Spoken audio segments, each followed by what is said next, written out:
Welcome everybody to this night's reading. We have a beautiful lineup of Bennington alumni readers, and I am so excited and honored to be with these other beautiful writers tonight. And I just want to thank Kat and Max so much for allowing us this platform. They're with Birch Bark Editing, and if you haven't checked out their website yet, you absolutely have to. There are other wonderful events coming up, as well as some great services that they offer. So that's birchbarkediting.com. And yeah, just absolutely take a moment after the reading and give them a look. And again, so grateful that we could come together tonight. So we have 5 readers, so I would love to jump in so that you don't have to listen to me the whole time and you can listen to them. Our first reader tonight is going to be Miriam O'Neal. She is the author of the Body Dialogues from Lily Poetry Review Books. This is an absolutely gorgeous book. And this book was nominated for a Massachusetts Center for the Book Award, and her work has appeared in Agni Blackbird Journal, the Galway Review, North Dakota Quarterly, and other journals. In her first collection, We Start With What We're Given, was published by Kelsey Books in 2018. She's a 2019 Pushcart nominee. She was also a finalist for the 2019 Disquiet International Poetry Prize and the 2020 Princemer Poetry Prize. And if you take a moment and look in the chat, just keep your eyes on the chat. There will be links to our books and our author websites, so you can look for her work there. But just take a moment and welcome Miriam. Thanks, everybody. Thank you. Thank you, everybody. Thank you, Laura, for thinking of this, Lauren for inviting us to do this, and Birch Bark for hosting us. It's really a wonderful community to be joining. I just have a series of poems I want to read. I'll probably give you extra time because I will. My first book was We Start With What We're Given from Kelsey, and I have some short poems from there I'd like to read. This poem uses lines from Katafi's Descent to the Throne, and it references Robert Frost's Home Burial by way of its narrative. After reading Katafi's Descent to the Throne, a woman sits at the top of the stairs. I'm not stopping to think it over, how, as poems allow, I am beside her, skirts spread like collapsed tents, buried from the waist down. We're gathering strength. Her husband stands below us by the door, mud on his shoes, before undertaking the descent to the throne and squandering everything. He must bury the dead child. And then I see my mother in the thick of summer night in the early 60s, our house full of aunts and their men and young Jesuits sent down for the summer. She laughs as she moves among them, her skirt swirling like a fern twirled on a stem, waist as narrow as a girl's again. She laughs as she moves among them. Excuse me. My father's eyes follow her across the room. In the garden, yellow pansies nod in porch light. Their marker stabbed in fresh turned earth read, "Oh, Susanna." And am I the only one who hears when she sits on the step alone, sucking on the rough, intoxicating rock bottom of desperation, each sob buried in the ratchet of August dry birds?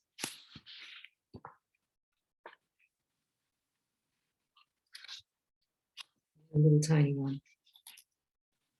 Wool gathering. I pick up the sound of a motorcycle on a dirt road, jazz piano in a room just going dark in April. That final loving letting go, and I card the wool.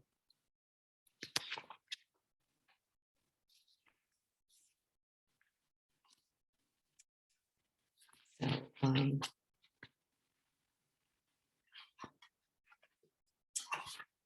I would like to read for you Minott. Postcard, Sardinia.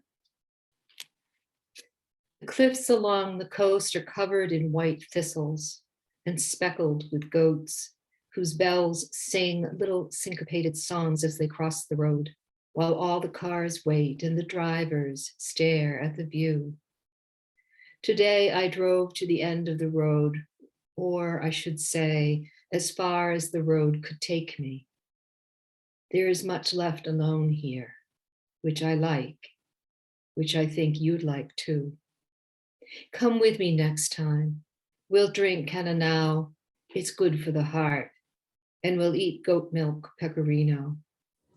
We'll sit together above the sea and listen as the bells pleasure the wind.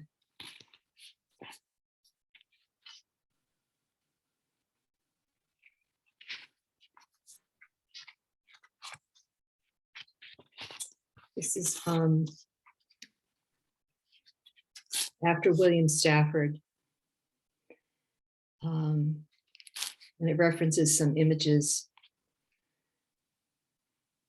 makes some leaps.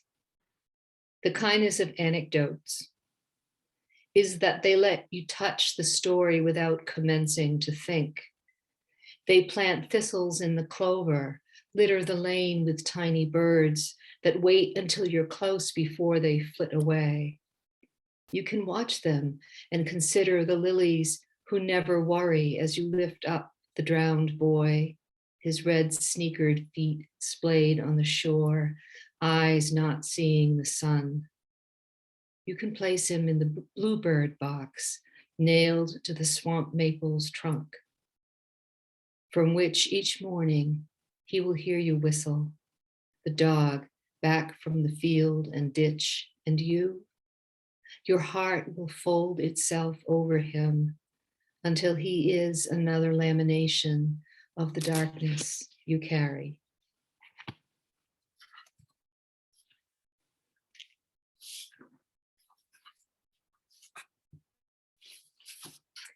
This little poem just came out in the Galway Review about 3 weeks ago. I was really pleased that they took it. For the lyric heart, on the day you were born, the doctor said the mother must accept the needle in her spine. 18 and too late to go back, I found my way in the narcotic dark to you, swimming the new edge born between us, my milk hard breasts calling your name.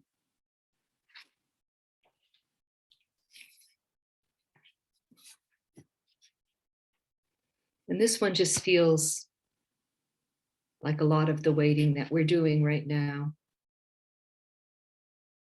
After the storm. For 3 days, 3 bald eagles feasted on her remains. Beneath wet feather-weighted drifts, mice burrowed hoofward, safe from talons. Then mid-February's lengths of snow loosened ice's grip, and the doe, taken on the frozen pond by coyotes, sank to the bottom thick with river silt and water lily sludge. Now come the mute swans paddling, white meringues mirrored on tarnished tin, and scarlet catkins dancing on the birch's 1,000 flittering fingers. Red-winged blackbirds warbling flute. Too late? Too soon? How do we count the days? I have just one more.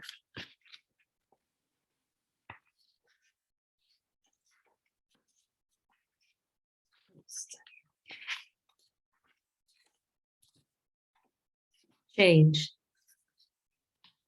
I begin again on the far side of something I only barely understand as holy, like the orange light that drills through the west facing windows of the barn, spills out the other side so the pear trees' pale green lichens glow at sunset. And the fine ice over the grass seems steeped in rosehip tea. In the long mowed field of midday, where the hedgerows of autumn olive barely shook on the winter breeze, I saw my body striding like it knew where it was and who loved it, felt the way the space between us opened again and closed and opened as simply as breathing. Thank you.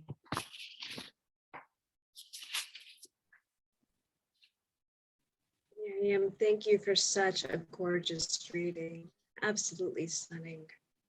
And you've finished with one of my favorite poems of yours. You're beautiful. So next up is Monica Minott. And again, her link to her books will be in the chat box. She is the author of 2 collections of poetry, Kumina Queen and Zion Roses. She was awarded first prize in the inaugural Small Axe Poetry Competition, and her poems have been published in the Caribbean Writer, Cultural Voice magazine, the Squaw Valley Review, among others. Monica Minott is also a chartered accountant, and she received 2 awards in Jamaica's National Book Development Council's annual literary competitions for book-length collections of her poetry. So everybody, just give a moment to welcome her. Thank you very much. And thank you, Kat and Max. Thank you, Lauren. I'm gonna start with a poem titled Better Strangers, and then I am going to move into poems by Jean-Michel Basquiat, and then 2 Caribbean styled poems, okay? Better Strangers. In the cool of evening growing into night, I listen to Beres's tunes. I forget time while reliving walks along this hillside where Grandma's house once stood. I hum choruses. I know everything there is to know about nursing, curing ailments, giving back and belly rubs, sousing down, and them other things that ease the heart, make man feel like they're born to win. Suddenly, I am aware of a shadow over my left shoulder, searching for company. I smile that quirky smile. I've been here before, sitting at the same table, drinking my favorite martini, looking out as waves toss. The sea is unsteady tonight. A steady drizzle adds a chill to an evening begging for closeness. I look to the sky. I nod to his request. How we can become better strangers. I sense in him a certainty bolstered by smooth black skin and chiseled cheekbones. If he was a mannequin, I trust to first measure his short feet and not his lion eyes.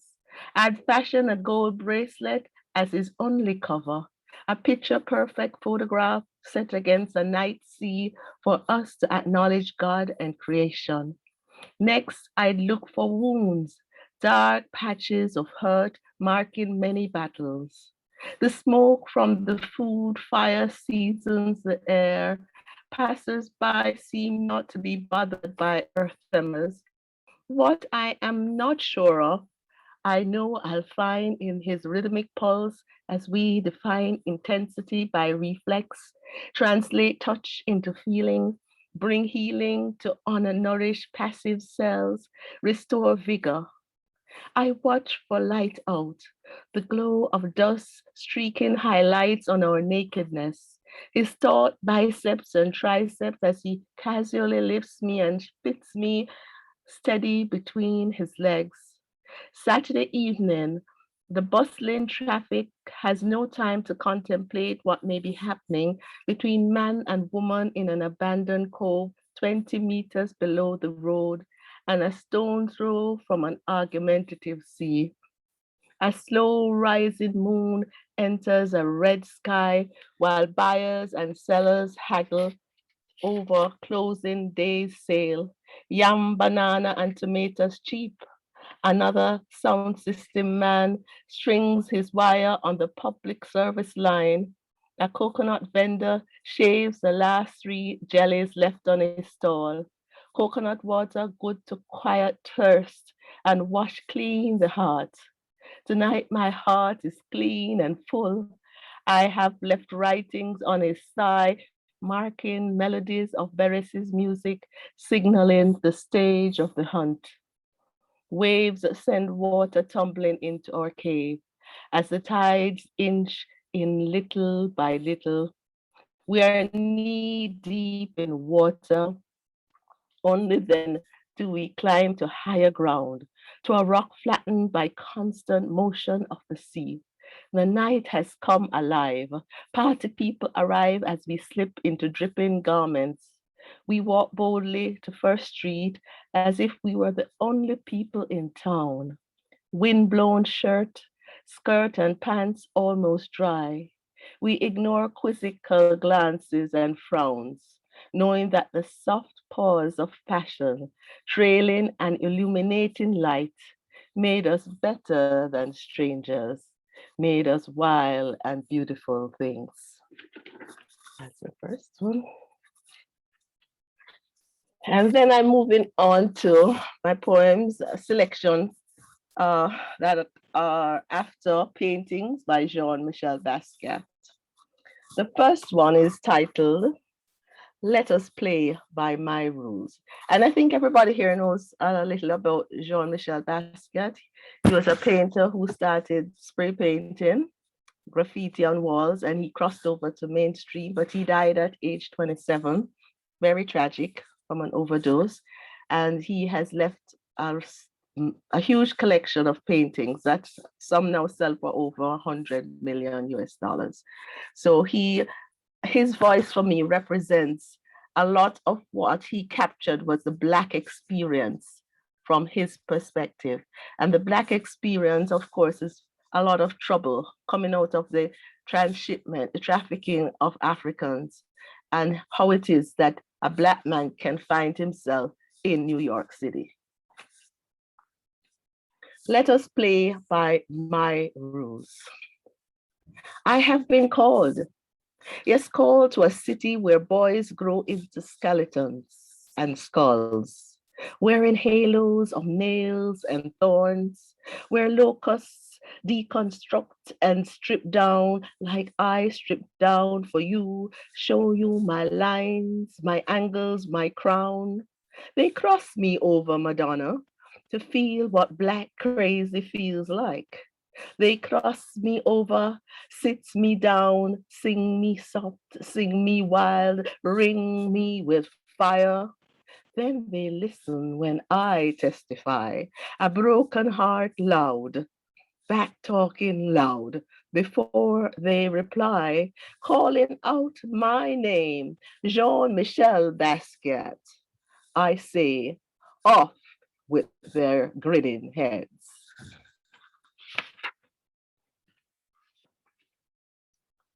The second Basquiat poem is titled Scribblings.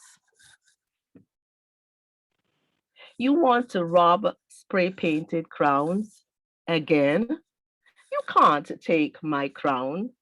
You want to understand my scribblings, undream my post-living reality? I understand the rake, you wanting what is not mine to give. Rakes. Not even I understand a dung heap.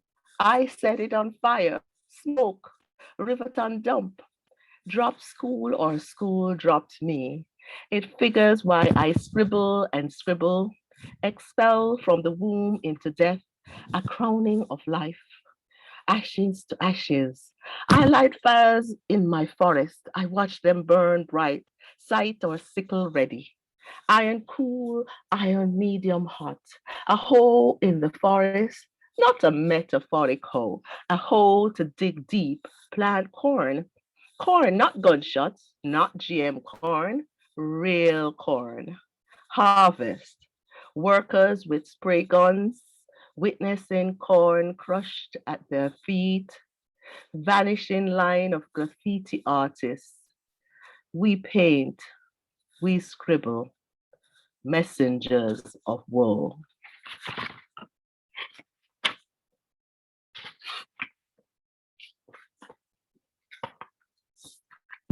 The third poem after Jean-Michel Basquiat's painting of the same name, Self-Portrait as a Heel. A version of my story. He stepped out heel first, breech. The first woman superimposing thoughts on me since I left. And look at where she chooses to start. Me, Basquiat as a heel. A laugh. I am laughing. Here is poetic justice. I could do worse. It could have been Basquiat as a slippery eel or Basquiat as a finger-sucking matchstick man. I examine man's transgressions, stuck at lesson 1. No Black heroes in Hollywood. I have been gone for some 30 years, but little has changed. A mulatto trumpeter walks in. His name is Jazz. Play me, I dare him. Soon he is relegated to be me.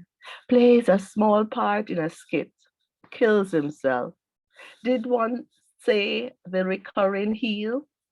What a nice boy. Why did he do it? He made good tackling the status quo. No guarantees for a well-heeled graffiti artist. It was then it came to me, or really, she spoke to me, saying, make an appeal for every wrong man that went the way you did, untimely. Do you mourn loss or love or loss of love? I don't think so. It was the pain, the drugs, and the wood chips falling like rain. I search now as I have searched then for cover. None. A shrill sound hammering my brain. I need to get rid of rage. I heard run, so I ran. I left room for them to mourn. Today I rock back on my heels. I feel a surge, equilibrium. I lose my balance again. And I'm gonna change it up a little here now.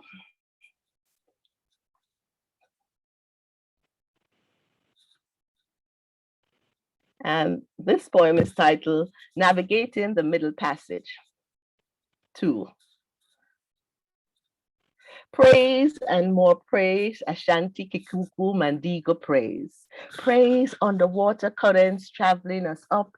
We women who must cross weaponized seas, bring no etched reply. We who set empty pots on fire, pray for meat to arrive. We fill vessels to overflowing, praise taking families through sidereal days. We conjure gardens, cutlass slithering snakes.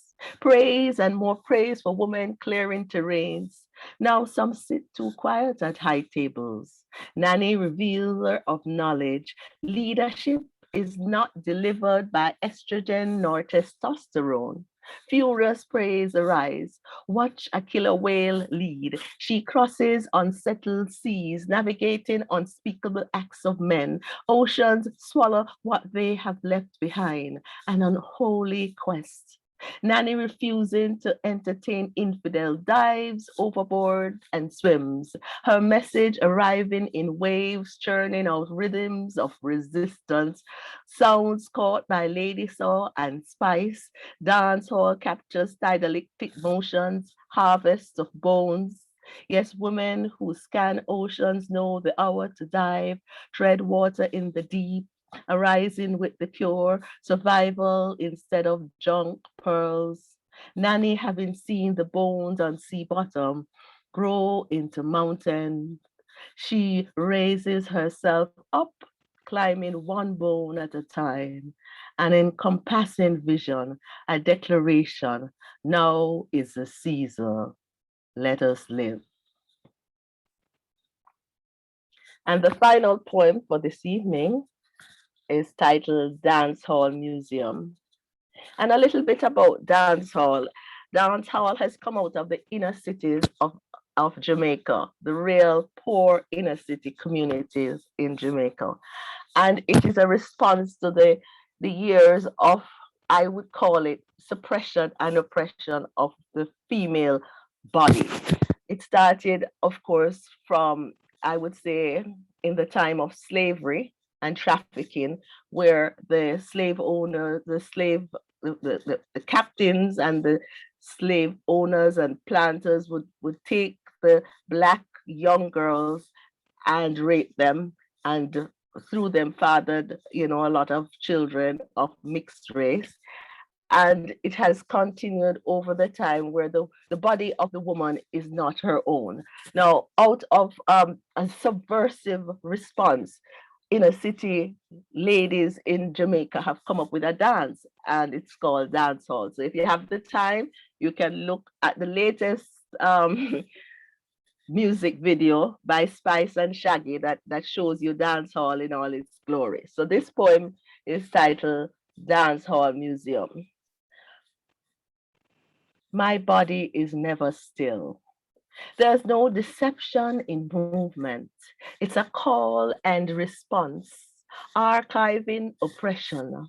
No food to eat deep in the ghetto. This is where I come to set my troubles down on a dance floor, on a pavement, on any table strong enough to hold the weight of memories. My body is never still. There's no deception. One with a drum beat. I am like burning wood in a backyard furnace, red as blood memories. This is where I come to lay my troubles out in the spirit of dance hall, a wine twist, a juke, body loud, cease and settle. We have rhythm. Drums deliver notification. My body receives initiation. Blood messages travel my veins. Shouts of exultation assault nerve endings. Out of the bowels of the deep, deep ghetto, agile, born-ready bodies gyrate, releasing words, prescriptions, articulating my identity. We never repeat stories once told. Break down, reconstruct, hip spinning out syllables, punctuate words fall from my lips before they hit ground. Words take the shape of my spine and assets. Spirit of dance hall, alive in the wine, twist and juke. We belong in community, no defeat. Resistance, resistance. This is my body, a top-notch museum. I thank you.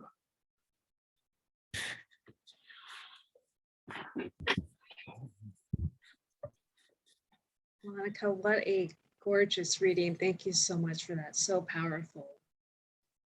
So our next reader is Cheryl Pappas.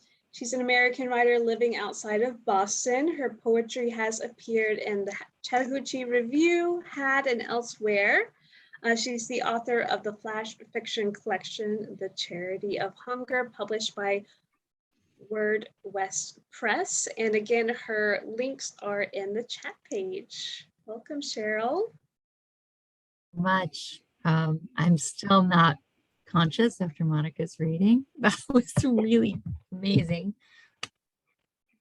Wonderful to be here tonight. Thank you, Lauren, for inviting us, and thank you for hosting. I'm going to read, yes, from Clarity of Hunger. I'm going to read a couple of short pieces of prose, of flash fiction, and then I'm going to read a couple poems. First is called Dreaming of Tulips. There once lived a king who sat in his velvet robes, in his velvet chair, and everyone who was near him told him how smartly he sat, how wisely he decided on what to eat for dinner, how kindly he smiled, and how everything he did was just perfect. Hands rested on the arms of his very large chair, but all of his subjects imagined instead that his hands were summoning them forward, as if to gently persuade the waft of compliments his way. Please continue, his invisible hands would say. Please continue. Bottom of the river, beneath the castle where he lived, snakes were forming from bacteria. At first, they would be clumps of dirt, but then the dirt would begin to wriggle, and soon a large scaly head would emerge from the water, and the snake beast would climb onto the grassy knoll next to the castle. There was a group of the king's subjects who were responsible for the specific task of killing these creatures. But with every transformation of dirt to beast, the beast grew stronger and more adept at escaping the soldiers' knives. One day, one of these snake beasts sped up the knoll, and just as it was about to head for the castle door at the other end of the moat, it snuck instead back into the dirt, slimy water by slithering down the side of the bridge. It stayed there in the water for many days, the soldiers unable to get at it. After the 20th day, the soldiers had fought off many more of these beasts and successfully, easily killed them. By that time, they had mostly forgotten about the beast under the bridge, resting just under the palace door. The soldiers soon began to carry pocket flasks, thinking they didn't need to be so careful now. One or two soldiers would remember the beast still in the water and would occasionally bring it up. If it was going to do something, it would have done it by now, the others would say. These beasts are not that smart. Meanwhile, the beast under the water grew in size and ferocity, all in stealth, feeding off the gunk at the bottom of the river. It ate aluminum, dull knives, rotten meat, and moldy algae half poisoned with pollution. Never before had a beast been able to survive this long underwater. King was being bathed by 10 naked women when he heard the first shout. Someone must have opened the castle door, for the king had always ordered that the door be kept shut so that he wouldn't hear any of the killing. His eyes bulged, his long beard trembled, and the little hairs on his arms chilled and lifted, alert. What is happening? Soldier rushed in, panting, "Everything's fine, Your Highness." He felt dizzy after being let out of the bathtub. "I do not want to know. I will assume that you are dealing with it." The women dried him down. "Yes, Your Highness, we've experienced a small setback with the beast. Please rest up. It seems that everything's under control now. I'm sure that shock must have frightened you, and I do apologize, Your kind Highness." The soldier's eyes were red with veins and his face wet with perspiration. More shouting could be heard as he shut the door gently behind him.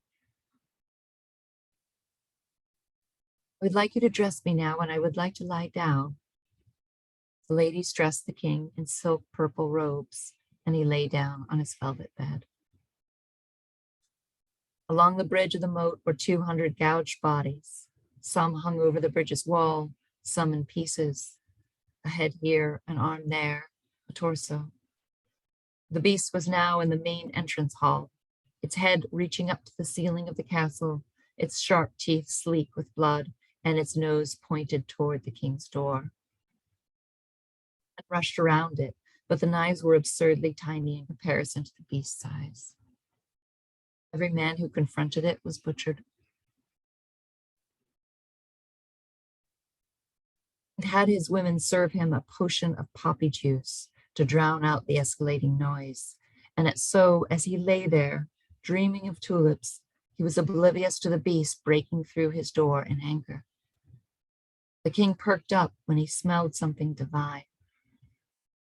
Turned his head in dreamy wonder as this fantastic creature leapt up to the gargantuan bed, the king laughing with delight as the beast broke his skin.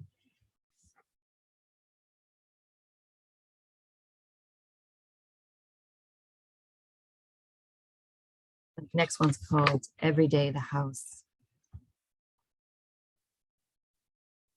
Every day she wakes to build a new house, the same house.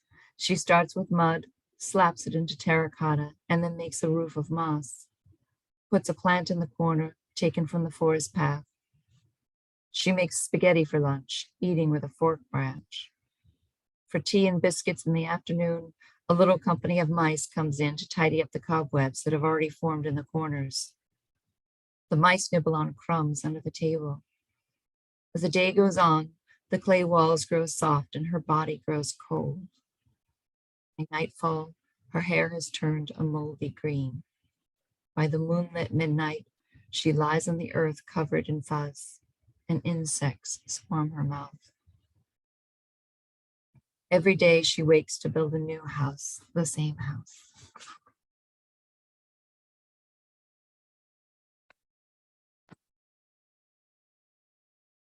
Next piece I'm going to read is a prose poem, part of my new collection, which is poetry and prose. The world I will not taste. At first light, there is a world in my rib cage. I fasten it shut with a clink and throw away the key. I'll use it another time, I say to myself. Under vibrations as I wash the coffee pot. I do this every day. I used to do it the night before, but that was a long time ago, before my mother slipped away. As little as possible. Prepackaged meals or helpers, lots of cardboard boxes in the recycling.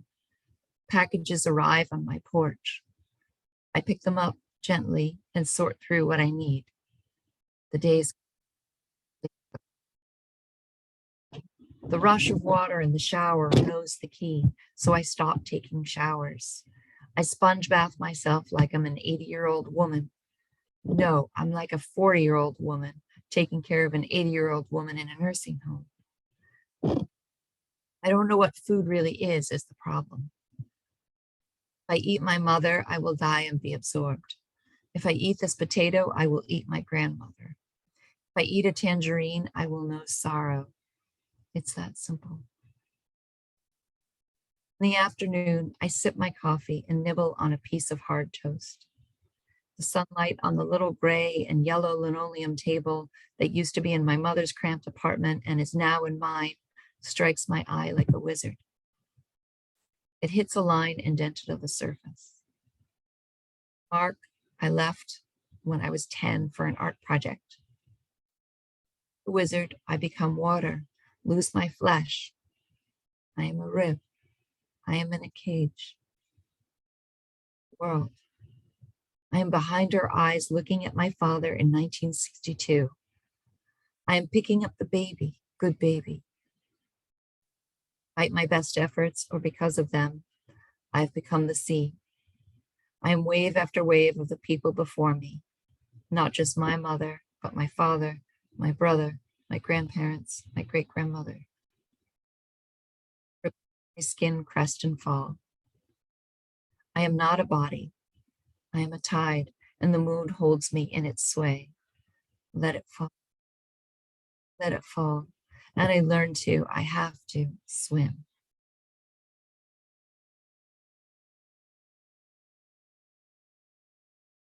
One more.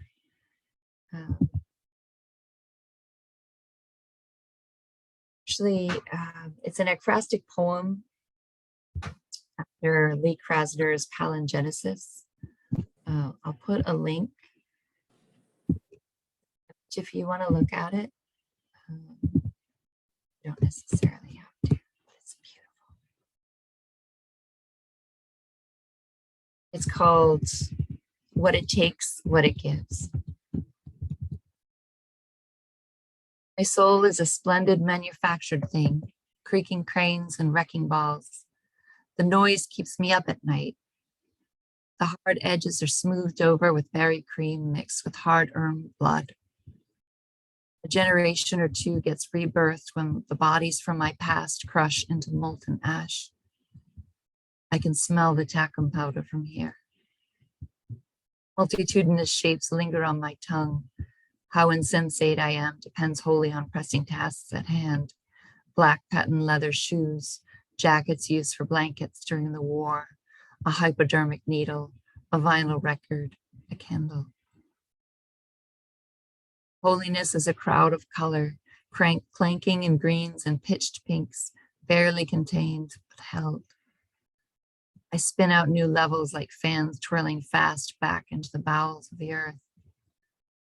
I am my brother, I am my father, I am my mother, I am food. Let it begin.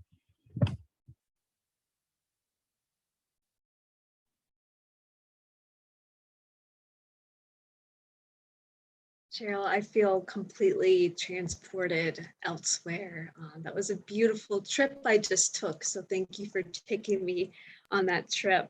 Gorgeous. Thank you. So our next reader is Elaine Fletcher Chapman. She is the author of 2 volumes of poetry, Reservoir and Hunger for Salt. Both are through St. Julian Press. And she's also the author of the letterpress chapbook Double Solitude, published by Green River Press. She is an assistant professor teaching literature at Old Dominion University, and she worked on staff at the Bennington Writing Seminars, Bennington College for 18 years. She also founded the Writer's Studio, where she teaches poetry, nonfiction, and ongoing classes, and 2 online classes called On Keeping a Journal and Yoga Nidra and Sacred Writing, which I took the last one of those, and it was, so everybody welcome Elaine Fletcher Chapman. Oh, thank you so much, Lauren and Kat and Max. And what an honor it is to read with all these amazing writers and hear their voices and see their faces. And it's just a pure pleasure. So I'm going to read from Reservoir. I was so honored to have the artwork. I don't know if you can see it. It's a watercolor, actually. And it was painted, here's the whole thing, was painted by the poet Aliki Barnstone. The Invitation of Hagia Sophia. She created her own labyrinth, walking the perimeter of the churchyard several times a day, circle walking. She began picking up litter, a child's glove, an empty beer can, candy wrappers. Yesterday, she found an aged rabbit skull. Accept what is given. Today, the chill lifted and the swamp beside the reservoir smelled ripe with thaw. She noticed several trees at the point taken by water. Her tribe is scattered, and she cannot gather them. The sun offers radiance and mercy, humility, hiddenness. I like to write off of sacred texts. And so for this book, I was just really enthralled with Thomas Merton's Hagia Sophia, where he began to understand the importance of the feminine divine. He came to it late, but at least he did come to it. So the next poem is Meditation on Radiant Sutra number 23. This is another sacred text that I have worked with, the Radiant Sutras, translated by Lauren Roche. And I won't read the Radiant Sutra. I'll just read the poem. Meditation on Radiance, Sutra number 23. All day yesterday, I moved books, placed them in alphabetical order, looked for missing ones, Gilbert and Greg. And now I can't find Gilead, misplaced again. And the Merton journals, my body aches, and the morning sun has not yet hit the window beside my desk. The dog asleep in the dining room. Even so, the blinds still closed, weary from what we miss. Tidal water, vigil. My hair longer, the lilac ash faded after a few weeks. Barefoot. And Bishop's letters placed near her poems. Then Gwendolyn Brooks before Bly. A whole shelf for Wolfe. Before breakfast, a full body stretch, arms reaching to the sky.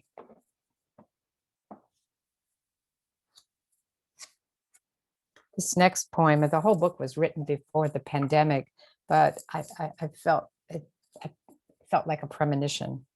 This poem, Urgency.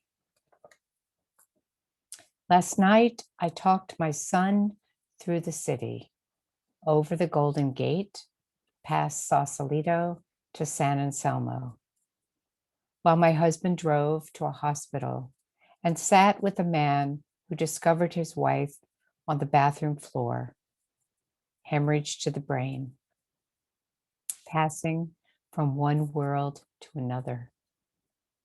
And this morning I watered the plants while he drove back to anoint her with oil and pray. No children, only a nephew and a 90-year-old uncle. It was a restless night. No one understands my urgency. A few hours ago, I watched two herons circle high above. We must love fiercely. We must say, open your eyes. Look at me. It is midsummer and the heat oppressive. Some days it's hard to breathe. Last night I woke in a sweat, even my hair wet. Too many days have passed since I looked my loved ones in the eyes. I hear their voices. I render myself helpless. And my husband's daughter still estranged. No plan for reconciliation. The woman's ventilator removed an hour ago.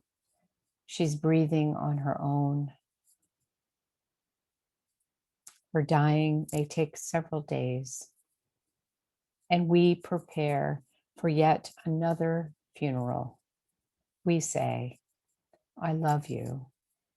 We say, we will be together soon.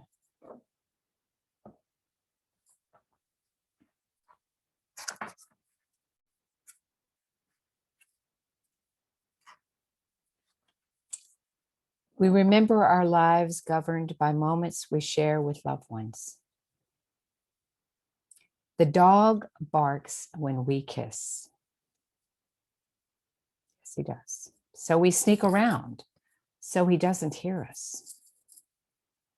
He knows the sound of our lips touching. A hug before sunrise, before we open the shades. Unexpectedly, he sleeps at the end of the bed. He really does. We cannot hug. He has ruined our sex lives. It's like, it's not even funny. I mean, I'm laughing, but it's really not funny. Okay. Just a couple more. Ars Poetica. the stillness of winter caught between the small birds, stirring fallen leaves, a small deer herd hugging the wire fence, the sun slow at rising, bands of light, repeating pink, the eagle's nest empty. It's like walking the beach until you find a treasure. You know it when you see it. Bring it home, place it on the shelf, or press it in a book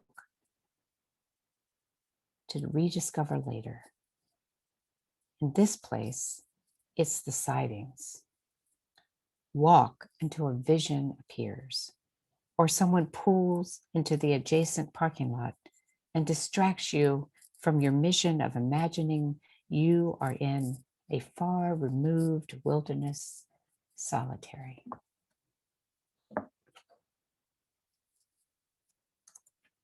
This next poem, I don't think I've ever read it, but I wanted to today because of Ukraine and the war. We have a relative who actually is in Ukraine, the east of Ukraine. We're very worried about her. She's the mother of my nephew's wife. And I believe, and even at this time, it's important to call out names. So this is called Women in the Family. We had a Blika, Serena, and a Ruth, an Eleanor, Sarah, Lilith, and Agnes, a Helen and Helene, a Becky, a Garnet, and a Ruby, and Lizzie, and then Alana. We have an Emma and a Caroline, a Kira, and a Kathleen. We have a Deborah, Marta, and Alex, a Cindy and Marcella, a Gailey and Georgia, Ginger, Aaron, and Carly, a Susie, and Alfreda and Oksana, Alice, Olivia, Thaisa, Patricia, and now Lisa, Alinda, Christine, and a Jennifer, another Carly, and a Carolyn, and a Ella, a Sherry and Kay, Barbara and Nancy, Stephanie, and Elaine. My last poem. Early May, mid-morning. To write a poem is to say, I am living again, opening the door to the known, unknowing, welcome and hospitality. The baby birds in the basket on the porch disappeared. We want to believe they flew away and live in the boxwood close by. We stop and listen, wait. I stop mid-sentence, light the incense, beside myself with longing, like the honeysuckle consuming the backyard, like the prayer flags fallen to the ground. Unrequited love, when it rains, a natural spring runs along the tree line to the reservoir. We cannot stop it, nor do we want to change the descending path. We welcome shifting ground, erosion. It suits us. The subtle sand mixed with scattered leaves and soil. So thank you again, Lauren, for bringing all of this together. And thank you again, Kat and Max, for highlighting birch bark. And thank you to all the people who've come to hear us read. Thank you for your attention. So thanks so much. And now, Lauren, we're excited to hear from you. Elaine, that was such a divine reading. Thank you so much. And don't forget that her links are in the chat. So if you don't have her books yet, that's your next thing to do in life. So my name is Lauren Davis. My debut full length just came out through Fernwood Press. It's Home Beneath the Church. So I'm just going to read a few poems out of there tonight. Home.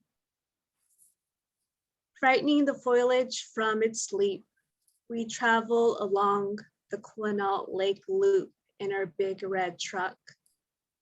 Roofed by dank rainforest, we know we are not alone, though we see no bird, no beast. You say it's beautiful, but do we really belong here where creatures hide? Then an elk herd stomps across the dirt road and you break, shocked.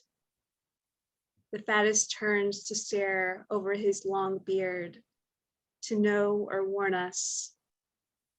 Yes, my love, we belong, but on soil-stained knees, asking for each wild thing's consent to stand.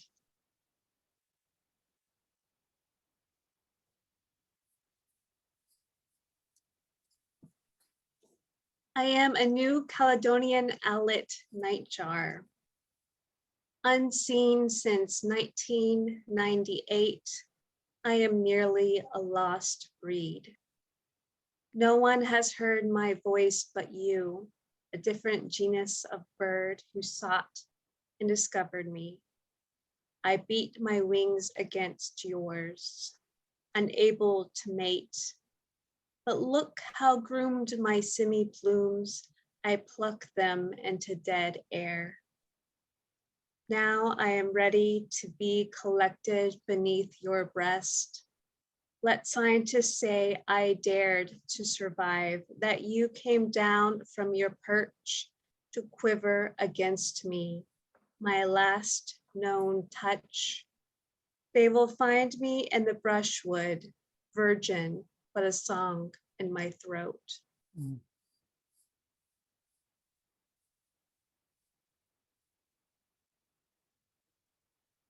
Don't we all have mother poems?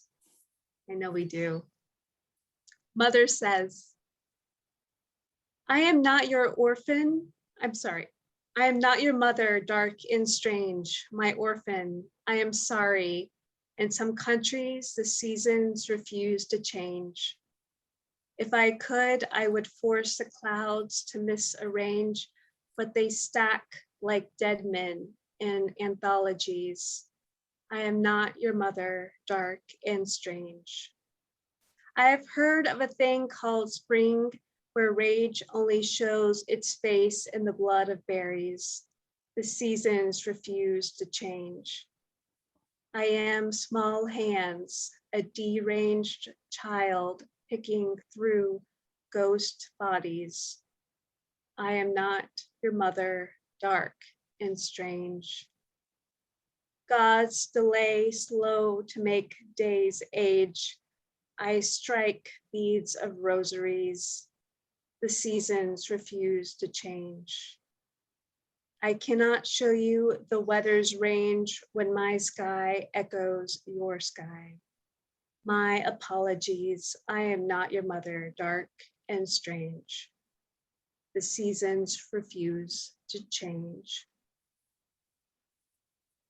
So in honor of Elaine, I am going to read a poem about the feminine divine. I actually came to the feminine divine through my beloved, who is a man. So the world is a funny place. My Hierophant. Lecture me, love, on the feminine archetype tattooed on the center of your breastbone. Tell me of your father who, at your birth, purchased a gold medallion, the Madonna and Child, and how you decided she must be a permanent stain on your skin. Allow me to hold space here at your chest, to listen differently. My education is incomplete. How old is that ink? The lines have started to bleed. Did you choose to pin her in coal for simplicity, or did you want her different, a Black Madonna? She is ancient, the Kali mother. Traditions bend their knees to her, the Buddhists, Hindus, Haitian voodooists, Christians, hiding her theories with darkness. They say it is the result of incense, the chemistry of stone. She is because she is. In the sanctity of your sheets, guide me back, list her names for me.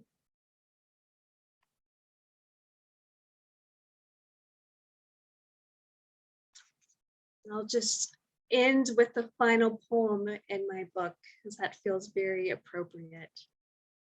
Creatured.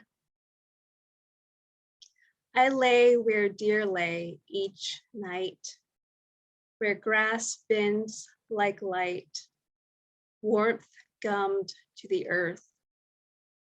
For each lustful tick, my skin explicit, I am a feast, famine's finish.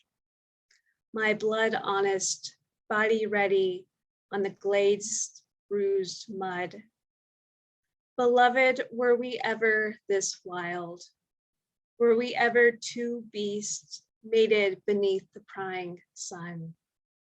Let us remember those rude bodies. I will be fur for you. I am hoof for you. I am on all fours for you.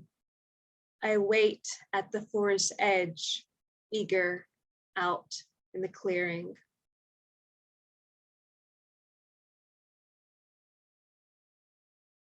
Thank you all for such a beautiful night. And it's been such an honor to read with such gorgeous writers. And Kat and Max, you were absolute blessings. So round of applause for Birch Bark Editing. Thank you so much.